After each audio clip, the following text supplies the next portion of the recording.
يا مكة ما أطيبك بشجون همس الهادي. നീ വന്നതിന് ശേഷം, ഹിജ്റ വന്നതിന് ശേഷം നിന്റെ ഉമ്മ മുടി വാരുന്നില്ല, ഭക്ഷണം കഴിക്കുന്നില്ല, തണലത്തിരിക്കുന്നില്ല. ഇതൊക്കെ ചെയ്യൂല എന്നവർ നേർച്ചയാക്കിയതാണ്, ശപഥം ചെയ്തതാണ്. ഇനി ഇതൊക്കെ ചെയ്യണം എന്നുണ്ടെങ്കിൽ. അസ്സലാമു അലൈക്കും വറഹ്മത്തുള്ളാഹി വബറകാതുഹു. ഇലൽ ഹബീബ് സീസൺ 2-ന്റെ 12ാമത്തെ എപ്പിസോഡിലേക്ക് എല്ലാവർക്കും സ്വാഗതം. ഈ എപ്പിസോഡിൽ, ഈ വീഡിയോയിൽ നമ്മൾ ചർച്ച ചെയ്യുന്നത് മഹാനായ പ്രവാചകൻ സല്ലല്ലാഹു അലൈഹി വസല്ലമ തങ്ങളുടെ ഹിജ്റയിൽ പ്രവാചകൻ സല്ലല്ലാഹു അലൈഹി വസല്ലമ തങ്ങളുടെ അനുചര വൃന്ദത്തിൽപ്പെട്ട കുറേ സ്വഹാബിമാർക്ക് ഉണ്ടായിട്ടുള്ള അനുഭവങ്ങളെ കുറിച്ചാണ്. ഹിജ്റ എന്നുള്ളത് ഒരു വലിയ ഒരു ബഹർ പോലെയുള്ള ഒരു വിഷയമാണ്. അതിനെ നമ്മൾ ഓരോ കാര്യങ്ങളും, അതിൽപ്പെട്ട ഓരോ ചരിത്ര സംഭവങ്ങളും നമ്മൾ ഹ്രസ്വമായ രീതിയിൽ അതിനെ വിലയിരുത്തി വിശകലനം നടത്തി മുമ്പോട്ട് പോവുകയാണ്. അതിൽ പ്രവാചകന്റെ സല്ലല്ലാഹു അലൈഹി വസല്ലമ തങ്ങളുടെ ചില അനുചരന്മാരുടെ, വളരെ ചുരുക്കം ചില ആളുകളുടെ ഹിജ്റയുമായി ബന്ധപ്പെട്ട സംഭവങ്ങളിലേക്ക് നമ്മൾ കടക്കുകയാണ്. അള്ളാഹു നമുക്ക് നാഫിയായ ഇൽമു നൽകുമാറാകട്ടെ. ബഹുമാനനായ സഈദ് അലി വാഫി ഉസ്താദ് നമ്മുടെ കൂടെ ഈ വിഷയം വിശകലനം ചെയ്യുവാൻ വേണ്ടി ചേരുന്നുണ്ട്. എല്ലാവരെയും ഒരിക്കൽ കൂടി ഇലൽ ഹബീബിൻ്റെ ഈ സീസൺ 2-ലെ 12ാമത്തെ എപ്പിസോഡിലേക്ക് സ്വാഗതം ചെയ്തുകൊണ്ട് നമുക്ക് വിഷയത്തിലേക്ക് കടക്കാം. അസ്സലാമു അലൈക്കും വറഹ്മത്തുള്ളാഹി വബറകാതുഹു. ബിസ്മില്ലാഹിർ റഹ്മാനിർ റഹീം. അൽഹംദുലില്ലാഹി റബ്ബിൽ ആലമീൻ. വസ്സലാത്തു വസ്സലാമു അലാ സയ്യിദിനാ വനബിയ്യിനാ വഹബീബിനാ മുഹമ്മദിൻ സല്ലല്ലാഹു അലൈഹി വസല്ലം വഅലാ ആലിഹി വസഹ്ബിഹി അജ്മഈൻ. اللهم أخرجنا من ظلمات الوهم وأكرمنا بنور الفهم وافتح علينا بمعرفة العلم وسهل أخلاقنا بالحلم واجعلنا ممن يستمعون القول فيتبعون أحسنه. കഴിഞ്ഞ ക്ലാസ്സിൽ നമ്മൾ ചർച്ച ചെയ്തത് സുഹൈബുർ റൂമി, അതുപോലെ തന്നെ അബൂ സലമ, ഉമ്മു സലമ എന്നിവരുടെ ഹിജ്റയാണ്. ഇന്നത്തെ ക്ലാസ്സിൽ ഇൻഷാ അല്ലാഹ് നമുക്ക് മഹാനായ ഉമർ ബിൻ അൽ ഖത്താബ് റളിയല്ലാഹു തആല അൻഹുവിനെയും അയ്യാഷ് ബിൻ അബി റബിഅ ഇവരുടെ ഹിജ്റ ചർച്ച ചെയ്യാം. അതിലൂടെ നമുക്ക് അതിൻ്റെ ഒരു നഖചിത്രം, ഹിജ്റ ചെയ്തവരെ അവരെങ്ങനെയാണ് ട്രീറ്റ് ചെയ്തതെന്ന് നമുക്ക് മനസ്സിലാക്കാൻ സാധിക്കും. അതുകൊണ്ടാണ് ഈ ഒരു ചരിത്ര സംഭവം ഞാൻ സെലക്ട് ചെയ്തത്. ആദ്യമായിട്ട് ഉമർ റളിയല്ലാഹു തആല അൻഹുയുടെ ഹിജ്റയുമായി ബന്ധപ്പെട്ട് നിരവധി ഹദീത്തുകളുണ്ട്. ഒന്നാമതായിട്ട് അലി റളിയല്ലാഹു തആല അൻഹു ഉദ്ധരിക്കുന്ന ഒരു ഹദീത്ത് നമുക്ക് ഇപ്രകാരം വായിക്കാൻ സാധിക്കും. മാ അലിംതു അന്ന അഹദൻ മിനൽ മുഹാജിരീൻ ഹാജറ ഇല്ലാ മുഖ്തഫിയ ഇല്ലാ ഉമർ ബിൻ ഖത്താബ്. അതായത് എനിക്കറിയാവുന്ന മുഴുവൻ സഹാബത്തും വളരെ പാത്തും പതുങ്ങിയുമാണ് ഹിജ്റ പോയിട്ടുള്ളത്, രഹസ്യമായിട്ടാണ് ഹിജ്റ പോയിട്ടുള്ളത്. ഉമർ ബിൻ ഖത്താബ് റളിയല്ലാഹു തആല അൻഹു അല്ലാതെ. ഉമർ ബിൻ ഖത്താബ് റളിയല്ലാഹു തആല അൻഹു മാത്രമാണ് പരസ്യമായിട്ട് എല്ലാവരെയും അറിയിച്ചുകൊണ്ട് ഹിജ്റ പോയത്. മാത്രമല്ല, ഉമർ ബിൻ ഖത്താബ് റളിയല്ലാഹു തആല അൻഹു ഹിജ്റ പോകാൻ നിൽക്കുന്ന സന്ദർഭത്തിൽ മക്ക ചുറ്റി, കഅബ ചുറ്റി ഒരു വെല്ലുവിളിച്ച ചരിത്രം നമുക്ക് ചില സീറ ഗ്രന്ഥങ്ങളിൽ കാണാൻ സാധിക്കും. ആർക്കെങ്കിലും മക്കളെ യതീമാക്കണമെന്നുണ്ടെങ്കിൽ ഈ ഒരു വാദിയുടെ അപ്പുറത്തേക്ക് വരും എന്നൊക്കെ പറഞ്ഞ് വെല്ലുവിളിച്ചാണ് ഉമർ റളിയല്ലാഹു തആല അൻഹു പോയത് എന്നൊക്കെ നമുക്ക് വായിക്കാൻ സാധിക്കും. പക്ഷേ ഇവിടെ ഒരു പ്രശ്നമുണ്ട്. ഇവിടെ ഈ ഒരു ഹദീസിൽ ഇതിൻ്റെ സനദിൽ പലപ്പോഴും പ്രശ്നം പറയുന്നുണ്ട്. ഇത് അത്ര സിഹത്തുള്ള ഒരു ഹദീസല്ല. കാരണം സീറത്ത് ഇബ്നു ഹിശാം പോലത്തെ വളരെ പ്രഗത്ഭമായിട്ടുള്ള മറ്റു പല ഗ്രന്ഥങ്ങളിലും ഉമർ റളിയല്ലാഹു തആല വളരെ രഹസ്യമായിട്ടാണ് ഹിജ്റ പോയത് എന്ന് നമുക്ക് വായിക്കാൻ സാധിക്കും. അവ രണ്ടും കൂടി ഒന്നിച്ച് നോക്കുകയാണെന്നുണ്ടെങ്കിൽ ഒന്നാമത്തെ ഹദീസിന് ചില പ്രശ്നങ്ങൾ ചില പണ്ഡിതന്മാർ പറഞ്ഞിട്ടുണ്ട്. അല്ലെങ്കിൽ ഇതിന് രണ്ടിനെയും ജമ്മ ചെയ്ത് പണ്ഡിതൻ പറയുന്ന മറ്റൊരു കാരണം എന്താ വെച്ചാൽ, ഉമർ റളിയല്ലാഹു തആല അൻഹു അങ്ങനെ വെല്ലുവിളിച്ചിട്ടുണ്ടാക്കാം, പക്ഷെ ആ സമയത്ത് അങ്ങനെ പോയിക്കൊള്ളണമെന്നില്ല. കാരണം ഇങ്ങനെ ആർക്കെങ്കിലും അങ്ങനെ പോയ സമയത്തായിക്കൊള്ളണമെന്നില്ല. മറ്റുള്ളവർക്കൊരു ധൈര്യം നൽകാനായി അങ്ങനെ വെല്ലുവിളിക്കാൻ നബി സല്ലല്ലാഹു അലൈഹി വസല്ലമ ഉമർ റളിയല്ലാഹു തആല അൻഹുവിന് സമ്മതം കൊടുത്തതാണ്. അങ്ങനെ ഉമർ റളിയല്ലാഹു തആല അങ്ങനെ വെല്ലുവിളിച്ചിട്ടുള്ളത് ബന്ധപ്പെട്ട സമയത്ത് ആയിക്കൊള്ളണമെന്നില്ല. ഉമർ റളിയല്ലാഹു തആല അൻഹുവിന്റെ ബില്ലത്ത് ആ ഒരു ഹിജ്റ ആ സമയത്ത് ആയിക്കൊള്ളണമെന്നില്ല. കാരണം മറ്റു പല ഗ്രന്ഥങ്ങളും ഉമർ റളിയല്ലാഹു തആല രഹസ്യമായിട്ടാണ് പോണത് എന്ന് നമുക്ക് വായിക്കാൻ സാധിക്കും. മാത്രമല്ല, ഹിജ്റ രഹസ്യമായിട്ടായി പോകാമെന്ന് നബി സല്ലല്ലാഹു അലൈഹി വസല്ലമയുടെ പ്രത്യേക നിർദ്ദേശമുണ്ട്. അല്ലെങ്കിൽ ഒരുപാട് പ്രശ്നങ്ങൾ ഉണ്ടാവുമല്ലോ. ഇതുകൊണ്ടൊക്കെ അങ്ങനെ ഒരു ഇത് പറയുന്നത്. ഏതായാലും സീറത്ത് ഇബ്നു ഹിശാമില് ഉമർ റളിയല്ലാഹു തആല അൻഹുവിന്റെ ഹിജ്റയുമായി ബന്ധപ്പെട്ട ചരിത്രം അതെങ്ങനെയാണെന്നാണ് നമ്മൾ ചർച്ച ചെയ്യുന്നത്. ഉമർ ബിൻ ഖത്താബ് റളിയല്ലാഹു തആല അൻഹു, അതുപോലെ തന്നെ അയ്യാഷ് ബിൻ അബി റബിയ റളിയല്ലാഹു തആല അൻഹു, മൂന്നാമതായിട്ട് Hisham bin as. Hisham bin as എന്ന് പറയുന്നത് അംർ ബിൻ ആസിന്റെ സഹോദരനാണ്. ഇവർ മൂന്ന് പേരും കൂടി ചർച്ച ചെയ്ത് ഒരു യോജിപ്പിലെത്തി. നമ്മൾ തനാളിബ് എന്ന് പറഞ്ഞ ഒരു സ്ഥലത്തെത്തും. ഒരു ദിവസം പറഞ്ഞ് അവിടെ എത്തും. അവിടെ ഒരു സമയം പറഞ്ഞു. ആ സമയത്ത് ഈ 3 പേരിൽ ആരാണോ അവിടെ എത്തുന്നത് അവര് ഹിജ്റക്ക് പോകും. മറ്റുള്ള ഇനിയിപ്പോ ഏതെങ്കിലും ഒരാളില്ലെങ്കിൽ അവിടെ എത്തിയിട്ടില്ലെങ്കിൽ നമ്മൾ സ്വാഭാവികമായിട്ട് കാൽക്കുലേറ്റ് ചെയ്യും അവര് മറ്റുള്ളവരാൽ പിടിക്കപ്പെട്ടിട്ടുണ്ട്, അറസ്റ്റ് ചെയ്യപ്പെട്ടിട്ടുണ്ട്, ആരെയും കാത്തുക്കൂല. അങ്ങനെ മനസ്സിലാക്കുക. ആരെയും കാത്തുക്കൂല, വന്നവര് പോവുക. അങ്ങനെ ആ സമയത്ത് ഹിജ്റ ചെയ്യാനായിട്ട് ഹിഷാം ഇബ്നുൽ ആസ് എത്തിയിട്ടില്ല. അവരെ മറ്റൊരു പിടിക്കപ്പെട്ടിട്ടുണ്ട്. അതിന്റെ ചരിത്രം നമുക്ക് പിന്നെ പറയാം. പോകുന്നത് ഉമർ ഇബ്നുൽ ഖത്താബ് റളിയല്ലാഹു തആല അൻഹും അതുപോലെ തന്നെ അയ്യാഷ് ഇബ്നു അബി റബിയ ഇവർ രണ്ടുപേരുമാണ് ഹിജ്റക്കായിട്ട് പോകുന്നത്. അങ്ങനെ അവർ ഹിജ്റ പോയി മദീനയിലെത്തി. മദീനയിലെത്തിയ സന്ദർഭത്തിൽ അയ്യാഷ് ഇബ്നു അബി റബിയയെ തിരഞ്ഞുകൊണ്ട് അബൂജഹൽ ഇബ്നു ഹിഷാം, അബൂജഹൽ അതുപോലെ തന്നെ ഹാരിത്ത് ഇബ്നു ഹിഷാം ഇവർ രണ്ടുപേരും അയ്യാഷ് ഇബ്നു അബി റബിയയുടെ സഹോദരനാണ്, ഉമ്മയൊത്ത സഹോദരനാണ്. പിതാവ് വേറാണ്, അവരുടെ ഉമ്മ ഒന്നാണ്. ജാഹിലിയ കാലഘട്ടത്തിൽ അങ്ങനെ ഉണ്ടാവാമല്ലോ. അങ്ങനെ ആ ഒരു സഹോദരനാണ്. ആ ഒരു സഹോദര്യ ബന്ധത്തിന്റെ അടിസ്ഥാനത്തിലാണ് അവര് ഇവരെ തേടി, ആരെ അയ്യാഷ് ഇബ്നു അബി റബിയയെ തേടി അവരിരുവരും മദീനയിലെത്തി.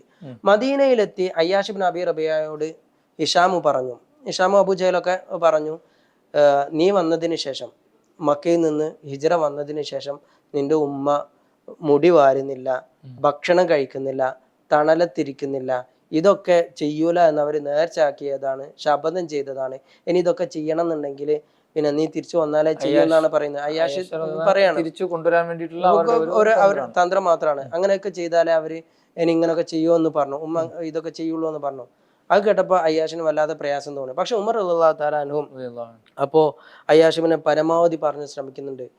ഉമ്മക്ക് വിശക്കാണെന്നുണ്ടെങ്കിൽ ഭക്ഷണം കഴിച്ചോളും, ചൂട് കൂടിയാല് തണലത്തിരുന്നോളും, പേന് ശരീരത്തിൽ കുളിക്കുകയൊന്നും ചെയ്യാതെ പേനൊക്കെ വല്ലാതെ പ്രയാസമാക്കുകയാണെന്നുണ്ടെങ്കിൽ കുളിക്കുകയും ചീകുകയൊക്കെ ചെയ്തോളും, അതൊന്നും വിചാരിച്ച് നിങ്ങൾ പോകണ്ടെന്ന് പറഞ്ഞു. പക്ഷെ അപ്പോഴും അയ്യാഷ് ഉമ്മയെ വല്ലാതെ സ്നേഹിക്കുന്ന വ്യക്തിയാണ്. അയ്യാഷ് പറഞ്ഞു, ഇല്ല, ഞാൻ എൻ്റെ ഉമ്മയോട് പിന്നെ ഉമ്മയോട് എനിക്കൊന്ന് നല്ല രീതിയിൽ വർത്തിക്കണം, ഞാനത് ഉമ്മയൊന്ന് പറഞ്ഞ് സമാധാനാക്കിയിട്ട് വരാം. അതോടൊപ്പം തന്നെ എനിക്ക് കുറച്ച് മാലുണ്ടല്ലോ, എൻ്റെ കുറച്ച് സമ്പത്തൊന്നും എടുക്കാതാണല്ലോ വന്നത്, എൻ്റെ സമ്പത്തൊക്കെ എനിക്ക് എടുക്കാമല്ലോ, എൻ്റെ കയ്യിലൊന്നും ഇല്ലല്ലോ എന്ന് പറഞ്ഞു. അപ്പൊ ഉമർ റളിയല്ലാഹു തആല പറഞ്ഞു, സമ്പത്ത് ഉദ്ദേശിച്ചാണെങ്കിൽ അങ്ങനെയും പോകണ്ട. കാരണം എൻ്റെ പക്കല് പിന്നെ ഉമർ റളിയല്ലാഹു തആല പറയണം, വല്ലാഹി ഇന്നക ലതഅലമു അന്നി ലമിൻ അക്സർ ഖുറൈശി മാലൻ, ഖുറൈശികളിൽ ഏറ്റവും കൂടുതൽ പണമുള്ള വ്യക്തിയാണ് ഞാൻ. ഫലക നിസ്ഫു മാലി, ഞാൻ എൻ്റെ പണത്തിന്റെ പകുതിയും താങ്കൾക്ക് തരാമെന്ന് ആര് പറഞ്ഞു? ഉമർ റളിയല്ലാഹു തആല അയ്യാഷ് ഇബ്നു അബി റബിയ റളിയല്ലാഹു തആലയോട് പറഞ്ഞു.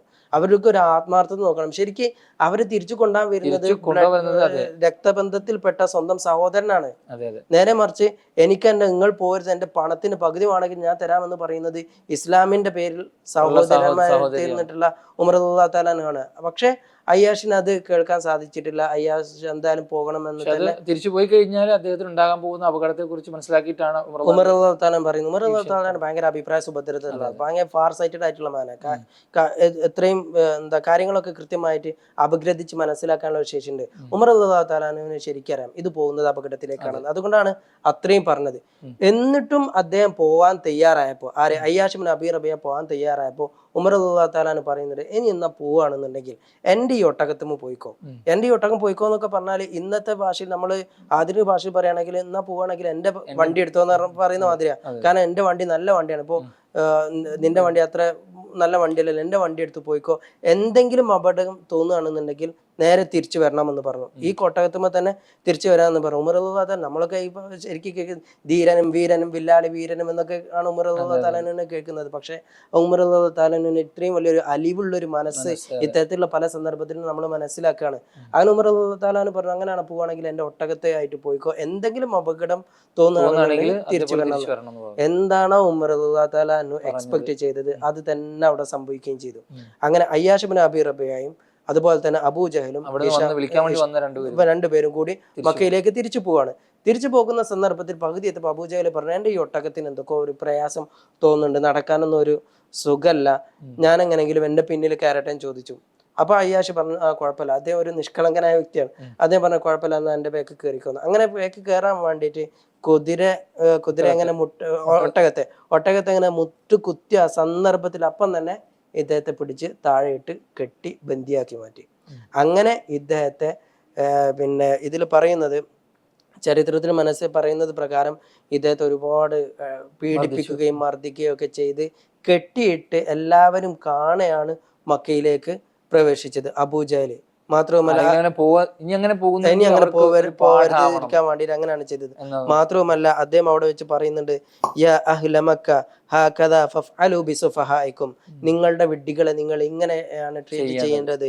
കമാ ഫഅൽനാ ബിസഫീഹിനാ ഹാദാ, ഞങ്ങളുടെ വിഡ്ഢിയെ എങ്ങനെ കുടുംബത്തിൽ ഞങ്ങളുടെ രക്തബന്ധത്തിൽപ്പെട്ട ഒരുത്തനാണിത്, ഞങ്ങൾ ചെയ്യുന്നത് പോലെ നിങ്ങളും ചെയ്യണമെന്ന് പറഞ്ഞ് പിന്നെ കഅബക്ക് ചുറ്റും ഇദ്ദേഹത്തെ കെട്ടിയിട്ട് മർദ്ദിച്ച് ഇങ്ങനെ ചുറ്റി നടന്നു എന്ന് ചില ചരിത്ര ഗ്രന്ഥങ്ങൾ നമുക്ക് വായിക്കാൻ സാധിക്കും. ഇത്രയും ക്രൂരമായിട്ടുള്ള പീഡനത്തിനാണ് അദ്ദേഹം വിധേയനായത്. പക്ഷെ അദ്ദേഹം ശരിക്ക് ഇസ്ലാമിൽ നിന്ന് പുറത്തു പോകാന്നുള്ള ഉദ്ദേശത്തിലോ അങ്ങനെയൊന്നും അല്ല, മാതാവിനെ ട്രീറ്റ് ചെയ്യാൻ പിന്നെ അതേപോലെ നല്ല മനസ്സോട് കൂടിയിട്ടാണ് പോകുന്നത്. പക്ഷെ ഉമർ റളിയല്ലാഹു തആല അൻഹുവിന്റെ ആ ഒരു ഫാർസൈറ്റിൽ നമ്മുടെ ദീർഘവീക്ഷണം അത് എത്രത്തോളം നമുക്ക് ഇതിന്ന് മനസ്സിലാക്കാവുന്നതേ ഉള്ളൂ. അങ്ങനെ ഇദ്ദേഹത്തെ അയ്യാഷ് ബിൻ അബി റബിയെ അവിടെ അറസ്റ്റ് ചെയ്ത് കസ്റ്റഡിയിലാക്കി. പിന്നെ നമ്മൾ നേരത്തെ പറഞ്ഞ ഹിഷാം ഇബ്നുൽ ആസ്, ഹിഷാം ഇബ്നുൽ ആസ് അംർ ഇബ്നുൽ ആസിന്റെ സഹോദരനാണ്. അദ്ദേഹം ഇങ്ങനെ ഒരു പിടിക്കപ്പെട്ടിരുന്നു. അദ്ദേഹത്തെയും ഇവരെയും കൂടി ഒരു സ്ഥലത്താണ് ബന്ദിയാക്കി വെച്ചത്. അങ്ങനെ ഒരുപാട് പീഡിപ്പിക്കുകയൊക്കെ ചെയ്തു. പിന്നീട് നബി സല്ലല്ലാഹു അലൈഹി വസല്ലമ മദീനയിൽ എത്തിയതിന് ശേഷം നബി സല്ലല്ലാഹു അലൈഹി വസല്ലമക്ക് വല്ലാതെ പ്രയാസം തോന്നി. കാരണം ഇവരെ രണ്ടുപേരെയും അവിടെ പിടിച്ചു വെച്ച് അതോടൊപ്പം തന്നെ പിന്നെ ഒരുപാട് പീഡനങ്ങളൊക്കെ ചെയ്യാണ്. അപ്പോൾ എന്താ ചെയ്യാന്നുള്ള അർത്ഥത്തിൽ നബി സല്ലല്ലാഹു അലൈഹി വസല്ലമക്ക് വല്ലാതെ പ്രയാസമായി. ഒരിക്കൽ ജനങ്ങളോട് ചോദിച്ചു, ആരാണ് എനിക്ക് വേണ്ടി ഇവരെ അഥവാ അയ്യാഷ് ഇബ്നു അബി റബിയയും ഹിഷാം ഇബ്നുൽ ആസിനെയും കൊണ്ടുവരിക എന്ന് നബി സല്ലല്ലാഹു അലൈഹി വസല്ലമ അവരോട് ചോദിച്ചു. മൻ ലി ബിഅയ്യാഷ് വ ഹിഷാം, ആരാണ് ഇവർ രണ്ടുപേരും എനിക്ക് കൊണ്ടുവരിക എന്ന് ചോദിച്ചു.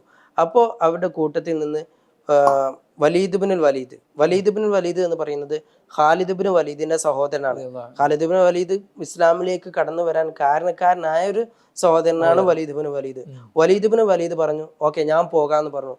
വലീദ് ഇബ്നു വലീദിന്റെ ധൈര്യം സമ്മതിക്കണം. കാരണം നമ്മൾ ഇന്നത്തെ ഭാഷയിൽ പറയുകയാണെങ്കിൽ പൊലിമടയിൽ കയറി ആക്രമിക്കാന്നൊക്കെ പറയുന്ന മാതിരിയാണ്. മക്കയിലേക്ക് ഈ രണ്ട് ബന്ദികളെ പിടിച്ചു കൊണ്ടുവരാൻ ഞാൻ തയ്യാറാണ് എന്നാണ്. പിന്നെ ഒറ്റക്കല്ലേ പോകേണ്ടത്, അവിടെ മുഴുവനും ശത്രുക്കളാണ്, എന്നാലും ഞാൻ അവിടെ പോയി അവരെ പിടിച്ചു കൊണ്ടുവരാമെന്നാണ് വലീദ് ഇബ്നു വലീദ് നബി സല്ലല്ലാഹു അലൈഹി വസല്ലമക്ക് വാക്ക് കൊടുക്കുന്നത്. അങ്ങനെ വലീദ് ഇബ്നു വലീദ് മക്കയിലെത്തി ഇവരെവിടാണ് അറസ്റ്റ് ചെയ്തിട്ടത് എന്ന് അറിയില്ലല്ലോ. അങ്ങനെ ആദ്യമായിട്ട് അത് മനസ്സിലാക്കണം.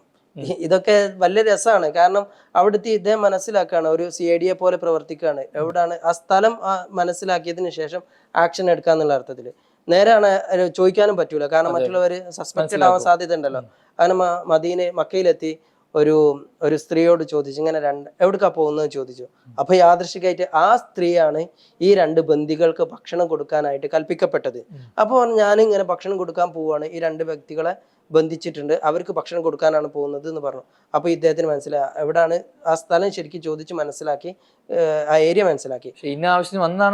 അവരോട് പറഞ്ഞിട്ടില്ല, അത് പറയാൻ പറ്റില്ല. പറഞ്ഞാൽ പിന്നെ ഇവരുടെയും കൂടി ജീവനാണ് അപകടത്തിലാവുക. പക്ഷെ ഇവര് പാത്തും പതുങ്ങിയും അത് കാര്യങ്ങളൊക്കെ മനസ്സിലാക്കി അന്ന് രാത്രി അവരെ ബന്ധിച്ചാറ് എന്നാ പറഞ്ഞല്ലോ, സഖഫില്ലാത്ത സ്ഥലത്താണ് ഇതാക്കിയത്. മാത്രമേ മേൽക്കൂരല്ല. കാരണം വെയിലും മഴയും ഒക്കെ അവര് പരമാവധി കൊണ്ട് സഹിക്കണം. അതിനുവേണ്ടി അവർ പീഡിപ്പിക്കാൻ വേണ്ടിയിട്ടാണ് മേൽക്കൂരല്ലാത്ത ഒരു ജയിലിൽ അവരെ ആക്കിയത്. അങ്ങനെ അവിടെ എത്തിയതിനു ശേഷം അവരെ കെട്ടിയിട്ട ഒരു കയറിന്റെ അടിയിൽ വേറൊരു കല്ല് വെച്ചിട്ട് ഒരൊറ്റ വെട്ടി അവരെ പുറത്ത് കൊണ്ടുവന്ന് ഇങ്ങനെ ഒരു ഒരു രസകരമായിട്ടുള്ളൊരു ചരിത്ര സംഭവം. അങ്ങനെ അവരെ ഇരുവരെയും മദീനയിലേക്ക് തിരിച്ചു കൊണ്ടു. അതിനു മുമ്പ് വേറൊരു ആയത്തുണ്ട്. അത് ഉമർ റളിയല്ലാഹു തആല അൻഹുവിന്റെ ആ ഒരു ആർദ്ര മനസ്സ് നമുക്ക് ബോധ്യപ്പെടുത്തി തരുന്നതാണ്. ഇവരെ തിരിച്ച് മക്കയിലേക്ക് കൊണ്ടുപോയിട്ടുണ്ടല്ലോ അയ്യാഷ് ഇബ്നു അബി റബിയയെ.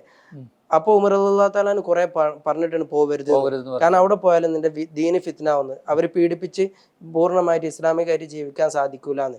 ഇങ്ങനെ പോയ കാരണത്താൽ ഉമർ റളിയല്ലാഹു തആല എന്നത് വല്ലാതെ ദേഷ്യം വരികയും മാനസികമായിട്ട് വല്ലാതെ പ്രയാസമൊക്കെ ഉണ്ടായിട്ടുണ്ട്.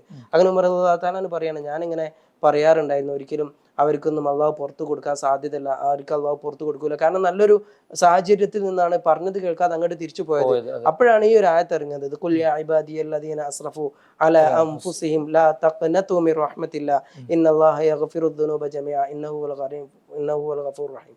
അതിൽ ലാ തഖ്നതു മിർ റഹ്മത്തില്ലാ, അള്ളാഹുവിന്റെ റഹ്മത്തിൽ നിന്ന് ഒരിക്കലും നിരാശരാവരുത് എന്ന് ഉമർ റളിയല്ലാഹു തആല ഈ ഒരു ആയത്ത് സമയത്തിലാണ് ഇറങ്ങിയത്. അത് ഉമർ റളിയല്ലാഹു തആല അൻഹുവിന്റെ മനസ്സ് കൊണ്ടു. അപ്പം തന്നെ ഉമർ റളിയല്ലാഹു തആല അൻഹു ഒരു കത്തെഴുതി. ഈ ഒരു ആയത്ത് അവർക്ക് ഹിഷാം ഇബ്നുൽ ആസിന് എഴുതി കൊടുക്കുകയൊക്കെ ചെയ്യുന്നുണ്ട്. അപ്പോൾ ഹിഷാം ഇബ്നുൽ ആസ് അത് വായിച്ചിട്ട് മനസ്സിലാകുന്നില്ല. പിന്നെ ഞാൻ അള്ളാഹുവിനോട് പ്രാർത്ഥിച്ചതിന് ശേഷമാണ് എനിക്കത് മനസ്സിലാക്കാൻ സാധിച്ചത് എന്നൊക്കെ ഇതിനിടയിലും ഒരു സംഭവം അരങ്ങേറുന്നുണ്ട്. ചുരുക്കത്തിൽ ഈ ഒരു ഉമർ റളിയല്ലാഹു തആല ഈമാനിന്റെ ഒരു ഭാഗത്ത് ചിന്തിക്കുമ്പോൾ ശരിയായിരുന്നു, അല്ലെങ്കിൽ അവരുടെ ഭാഗം അത് ക്ലിയർ ആയിരുന്നു. ഉമർ പറഞ്ഞതും ഒരു അപകടം മുന്നിൽ കണ്ടുകൊണ്ടാണ്.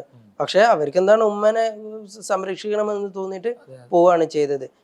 ഏതായാലും ഇത്തരത്തിലുള്ള ഒരു എന്താ പറയാ ഒരു ഈ ചരിത്രമൊക്കെ നമുക്ക് ബോധ്യപ്പെടുത്തുന്നത് എത്രത്തോളം കഷ്ടപ്പെട്ടിട്ടാണ് ഈ മക്കയിലുള്ള മുസ്ലിങ്ങൾ മദീനയിലേക്ക് ഹിജ്റ പോയത് എന്ന്. അതൊരു സുപ്രഭാതത്തിൽ ഇന്നത്തെ പോലെ പിന്നെ പെട്ടി കിതാബ് എടുത്ത് പോവല്ല ചെയ്തത്. അത് അത്രയേറെ പ്രയാസപ്പെട്ട ഒരു സാഹചര്യത്തിലൂടെയാണ് അവർ ഹിജ്റ പോയത്. ഈ ഒരു കാര്യം നമുക്ക് ഇത്തരത്തിലുള്ള ചരിത്രങ്ങളൊക്കെ വളരെ കൃത്യമായിട്ട് ബോധ്യപ്പെടുത്തി തരുന്നുണ്ട്.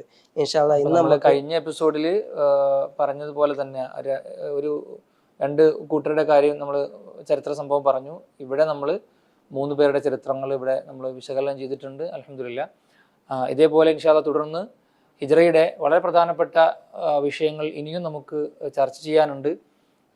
നിങ്ങളുടെ എല്ലാവരുടെയും ശ്രദ്ധ നമ്മുടെ ഓരോ എപ്പിസോഡിലൂടെയും നടക്കുന്ന ഈ വീഡിയോകളിൽ നിങ്ങൾ ശ്രദ്ധിക്കുമെന്ന് പ്രതീക്ഷിക്കുകയാണ്. ഓരോ ചരിത്ര വിശകലനങ്ങളും ഓരോ ചരിത്ര സംഭവങ്ങളും നമ്മളുടെ ഹൃദയത്തിൻ്റെ ഉള്ളിൽ പ്രവാചക തിരുമേനി സ്വല്ലല്ലാഹു അലൈഹി വസല്ലമ തങ്ങളെക്കുറിച്ചും അവിടുത്തെ അനുചരന്മാരെക്കുറിച്ചും അവരുടെ ജീവിതത്തിൽ നടന്ന ഇത്തരം സംഭവങ്ങൾ നമുക്കൊരുപാട് മാറ്റങ്ങൾക്കും ഒരുപാട് മാനസിക പരിവർത്തനങ്ങൾക്കും കാരണമാകേണ്ടതുണ്ട്. അള്ളാഹു അത്തരത്തിലുള്ള നാഫിയായ ഇൽമായി ഇതിനെ സ്വീകരിക്കുമാറാകട്ടെ എന്ന് ദുആ ചെയ്തുകൊണ്ട് തൽക്കാലം നമുക്ക് വിടവാങ്ങാം. തൽക്കാലം നമുക്കിവിടെ നിർത്താം. അടുത്ത എപ്പിസോഡിൽ കൂടുതൽ ഹിജ്റയുടെ വിശേഷങ്ങളുമായി നമുക്ക് കണ്ടുമുട്ടാം. അള്ളാഹു അനുഗ്രഹിക്കുമാറാകട്ടെ. السلام عليكم ورحمة الله وبركاته. معنا صعب أن تهجر ما سكنا في القلب فذاك جحيم عنا، لكن سيهون إذا سكبت في قلبك الله معنا. وهنا يكون التغيير حلم يبدأه مسير في ظل الهم الأكبر ما يعظم سيكون صغير. وهنا يكون التغيير